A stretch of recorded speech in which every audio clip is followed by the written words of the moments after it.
Hi everybody, so the last video left off where I asked the class to draw the enzyme for the enzyme binding to the substrate in this particular reaction. So let me just redraw that really quick. It's not all squished together. So A is being turned into B and C, and it's going to be done using enzyme 1.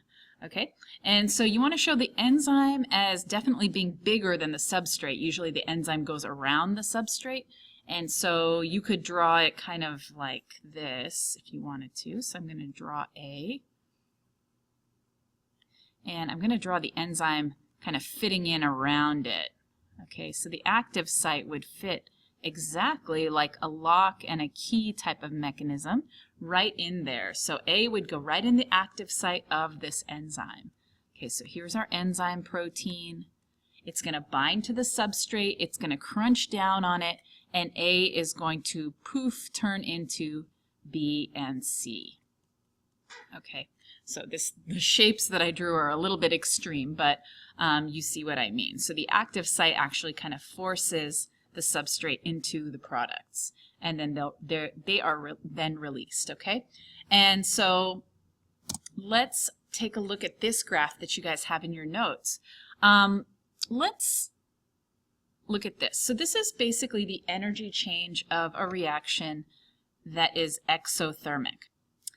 Okay, so exothermic means that energy was released, okay? So let's think about our food, okay? Let's say we eat some starch. Starch gives us a lot of energy, okay? It's a complex carbohydrate. It's very energy rich, and we're going to break down that starch into sugars, okay? Remember, sugars are the monomers of starch. All right, and that breakdown is going to give us a bit of energy. So the energy released by this chemical reaction is labeled in C. So this is how much energy we get out of that. So let's say a starchy piece of bread gives you like 100 calories, okay? 100 calories released would be letter C. All right, and so this is energy released by the reaction.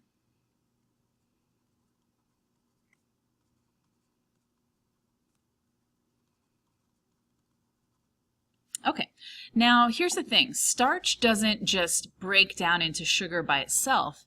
It requires an enzyme. It would also break down if you burned it. So heat oftentimes will break apart molecules. But think of like the logs in your fireplace. They don't automatically catch fire, right? If you put logs in your fireplace, they're just going to sit there. They might sit there forever. But if you've ever tried to start a fire, you know that it takes a lot. You have to crumple newspapers, you have to get matches, you got to light the match, you have to blow on it. You really have to do a lot to get this chemical reaction started so that you actually start your flame and release that energy. So the same thing happens in our bodies. When we eat stuff like starch, it doesn't just automatically release the energy. We actually have to force it a bit and add a little bit of energy in. This is called activation energy. So for a fireplace, the activation energy comes from the match and all the effort it takes to get that going. All right, and so letter A represents this reaction without enzymes. Okay, so specifically the activation energy without an enzyme. So this hump is usually a little too high for the reaction to happen by itself. So starch won't just spontaneously turn to sugar because there's just too high of an activation energy. But you see in letter B, this is the activation energy with enzymes.